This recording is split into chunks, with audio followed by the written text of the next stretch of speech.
ನಡೆಸಲೇಬೇಕು.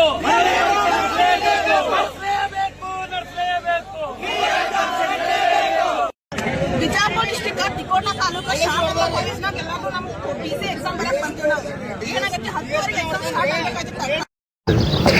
ಇಲ್ಲಿ ಅದನ್ನು ಕೆಲವು ಕೊಠಡಿಗಳಲ್ಲಿ ಆ ರೀತಿಯಾದಂಥ ಆರೋಪಗಳಿದೆ, ಡಿಲೇ ಮಾಡಿದ್ದಾರೆ ಅಂತ ಹೇಳಿಬಿಟ್ಟು ಕೊಡುವಂಥದ್ರಲ್ಲಿ ಡಿಲೇ ಆಗಿದೆ ಅಂತ ಅದನ್ನು ಚೆಕ್ ಮಾಡಿದ್ದೇವೆ.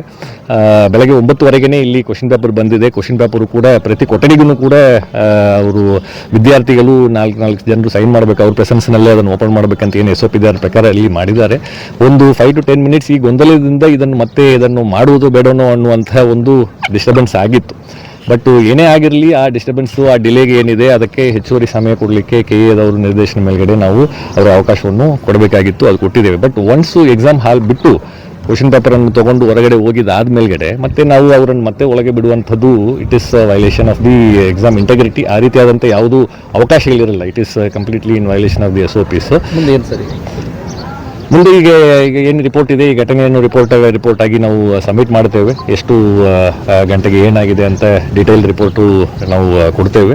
ಮತ್ತು ಇಲ್ಲಿ ಏನು ಪರೀಕ್ಷೆ ಬರೆದಿದ್ದಾರೆ exam integrity with reference to the candidates, already ಯಾರು ಇಲ್ಲಿ ಎಕ್ಸಾಮ್ ಬರೆದಿದ್ದಾರಲ್ಲ ಅವ್ರಿಗೆ ಏನು ಧಕ್ಕೆ ಉಂಟಾಗದ ಹಾಗೆ ಅವರು ಶಾಂತಿಯುತವಾಗಿ ಎಕ್ಸಾಮ್ ಬರೀಲಿಕ್ಕೆ ಇಲ್ಲಿ ಎಲ್ಲ ಬಂದೋಬಸ್ತನ್ನು ಸೂಕ್ತ ವ್ಯವಸ್ಥೆಗಳನ್ನು ಮಾಡಿಕೊಂಡು ಪೊಲೀಸ್ನವರು ಕೊಡ್ತಾ ಇದ್ದಾರೆ. ಕೊಟ್ಟು ಈ ಎಲ್ಲ ಪ್ರಾಸೆಸ್ಸು ಸುಗಮವಾಗಿ ಕಂಪ್ಲೀಟ್ ಆಗಿದೆ. ಎಲ್ಲ ಬ್ಲಾಕ್ನಲ್ಲೂ CC ಕ್ಯಾಮ್ರಾ ಇದೆ. ಎಲ್ಲ ಬ್ಲಾಕ್ನಲ್ಲಿ ಇರುವಂಥ CCTV ಕ್ಯಾಮರಾ ಕೂಡ ವೆಬ್ಕಾಸ್ಟಿಂಗ್ ಆಗ್ತಾ ಇದೆ. ಆ ವೆಬ್ಕಾಸ್ಟಿಂಗ್ ಲಿಂಕನ್ನು KAದವರು ಕೂಡ ವೀಕ್ಷಣೆ ಮಾಡ್ತಾ ಇದ್ದಾರೆ. ಯಾವುದೂ ಇಲ್ಲಿ ಎಲ್ಲ ಕೇಂದ್ರಗಳಿಗೂ ಏನು SOP ಇದೆ ನಿನ್ನೆನೇ ಅದನ್ನು ಟ್ರಯಲ್ ರನ್ ಮಾಡಿಬಿಟ್ಟು ನಮ್ಮ ವೆಬ್ಕಾಸ್ಟಿಂಗ್ ನೋಡಲ್ ಆಫೀಸರ್ ಟೀಮು ಪ್ರತಿಯೊಂದು ಕೊಠಡಿನಲ್ಲಿ ಇರುವಂಥದ್ದು ಕೂಡ ಅದನ್ನು ವೀಕ್ಷಣೆ ಮಾಡ್ತಾ ಇದ್ದಾರೆ. ಸೊ ಇನ್ಫಾರ್ಮೇಷನ್ ಬಂದ ಕೂಡಲೇ ಅದನ್ನು ಅಡ್ರೆಸ್ ಮಾಡಿಕೊಂಡು ಅದನ್ನು ಇನ್ಫಾರ್ಮೇಷನ್ SOPಯನ್ನು ತಿಳಿಸಿ ಸಾಕಷ್ಟು ಕಡೆ ಈ ರೀತಿಯಾದ ಡೌಟ್ಸ್ಗಳನ್ನು ಕ್ಲಿಯರ್ ಮಾಡ್ಕೊಂಡಿದ್ದ ನಂತರ ವಿದ್ಯಾರ್ಥಿ ಒಪ್ಪಿಕೊಂಡು ಪರೀಕ್ಷೆಯನ್ನು ಬರೆದು ಮುಂದುವರೆದಿದ್ದರು. ಯಾರೂ ಹೊರಗಡೆ ಬಂದಿದ್ದು ಇಲ್ಲ. ಸೊ ಒಳಗಡೆ ಫುಲ್ಲು ಜಾಮರ್ ಇತ್ತು. ಸೊ ಸಾಕಷ್ಟು ನನಗೂ ಕೂಡ ನೀವೆಲ್ಲ ಕಾಲ್ ಮಾಡ್ತಾ ಇದ್ದಿರ್ಬೋದು.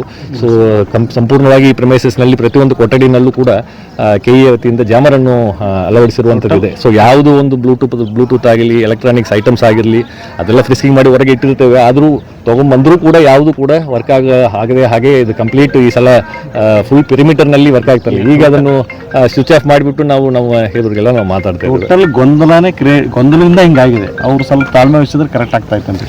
ಎಸ್, ಅದು ಪ್ರಯತ್ನ ಅಲ್ಲಿ ನಡೆದಿದೆ. ಅಲ್ಲಿ ಸೆಂಟ್ರಲ್ ಇನ್ವಿಜಿಲೇಟರ್ಸ್ ಅಂಡ್ ಸೂಪರ್ವೈಸರ್ ಅವ್ರಿಗೆ ಏನು ಮಾತಾಡಿದ್ರು, ಮತ್ತು ಅವ್ರು ಏನು ಅದನ್ನು ತಿಳ್ಕೊಂಡು ಯಾಕೆ ಅದನ್ನು ಒಪ್ಪಲಾರದೆ ಅವರು ಹೊರಗೆ ಹೋಗಿದ್ದಾರೆ ಅನ್ನುವಂಥದ್ದು ಗೊತ್ತಾಗ್ತಾ ಇಲ್ಲ. ಬಟ್ ಏನೇ ಇರಲಿ ಅಡ್ಮಿಟ್ ಕಾರ್ಡ್ನಲ್ಲಿ ಏನು ಸೂಚನೆಗಳು KAನವರು ಕೊಟ್ಟಿದ್ದಾರೆ ಅದನ್ನು ಕಂಟಿನ್ಯೂಟ್ ಆಗಿ ಎಲ್ಲರೂ ಕೂಡ ಪಾಲನೆ ಮಾಡ್ಕೊಂಡು ಹೋಗಬೇಕಾಗ್ತದೆ. ಯಾಕಂದರೆ ಮಲ್ಟಿಪಲ್ ಸ್ಟೇಕ್ ಹೋಲ್ಡರ್ಸ್ ಇರ್ತಾರೆ, ವಿದ್ಯಾರ್ಥಿಗಳಿರ್ತಾರೆ, ಸೆಂಟರ್ ಸೂಪರ್ವೈಸರ್ಸ್ ಇರ್ತಾರೆ, ಪೊಲೀಸ್ ಸಿಬ್ಬಂದಿಗಳಿರ್ತಾರೆ, ವೆಬ್ಕಾಸ್ಟಿಂಗ್ ಟೀಮ್ನವರು ಇರ್ತಾರೆ, ನಾವು ಇರ್ತೇವೆ. ಬಟ್ SOP ಅನ್ನುವಂಥದ್ದು ಎಲ್ಲರಿಗೂ ಯೂನಿಫಾರ್ಮ್ ಆಗಿ ಇರುವಂಥದ್ದು. ಎಕ್ಸಾಮಿನೇಷನ್ ಪ್ರಾಸೆಸ್ ಇದು ಯುವಕರ ಒಂದು ಭವಿಷ್ಯದ ವಿಚಾರ ಇರುವುದರಿಂದ ಇದರಲ್ಲಿ ಯಾವುದೇ ರೀತಿಯಾದಂಥ ಕಾಂಪ್ರಮೈಸು ಅಥವಾ ಇಂಟೆಗ್ರಿಟಿ ಕಾಂಪ್ರಮೈಸ್ ಮಾಡಲಿಕ್ಕೆ ಅವಕಾಶ ಆಗೋದಿಲ್ಲ. ಈ ರೀತಿಯಾದಂಥ ಘಟನೆಗಳು ಆದರೆ ಏನು ಮಾಡಬೇಕು ಅನ್ನುವಂಥದ್ದು ಕೂಡ SOPನಲ್ಲಿ ಸ್ಪಷ್ಟವಾಗಿರುವಂಥದ್ದು. ಅದರ ಪ್ರಕಾರ ನಾವು ಕ್ರಮ ಕೈಗೊಂಡಿದ್ದೇವೆ.